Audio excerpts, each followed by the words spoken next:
আরে কি করছো জানেমান? আরে তুমি, আমি তো ভেবেছিলাম তোমার দিদি। আরে জিজু, তুমি তো আমাকে ভয় পাইয়ে দিয়েছিলে। মানছি আমি দিদির জামা পরেছি, তারপরে তুমি দিদি হয়ে যায়নি। আই নো, বাট তুমি তোমার দিদির জামা পরেছিল না, তাই আমি একটু কনফিউজ হয়ে গিয়েছিলাম। আর এমনিতেও জিজু, তোমার তো সন্ধ্যাবেলা আসার কথা ছিল, তুমি তো তাড়াতাড়ি চলে আসলে। আরে হ্যাঁ, অ্যাকচুয়ালি কি বলো তো, আজ না আমার অফিস থেকে তাড়াতাড়ি ছুটি হয়ে গেছে, তাই আমি ভাবলাম কি করব, তো শালির সাথে টাইম পাস করে নেওয়া যাক।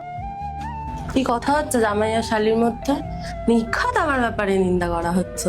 আরে না না বাম্পি, আমি শহীদাকে এটাই বলছিলাম যে বাড়িতে একটা শালির খুবই দরকার। কি বলো তো, একজন বাড়িতে শালি থাকলে না সবার মন লেগে থাকে। আচ্ছা দীপ, তুমি যখন চলেই এসছো তাহলে তুমি একটু রেস্ট করো না। আমি মায়ের সাথে মার্কেট থেকে তাহলে ঘুরে আসি। আরে দিদি, তুমি একদম টেনশন করো না, আমি জামাইবাবুকে খুব ভালো করে খেয়াল রাখবো। ঠিক আছে, আজকের না হয় খাতিরদারিতা শহীদার কাছ থেকে নিব। কি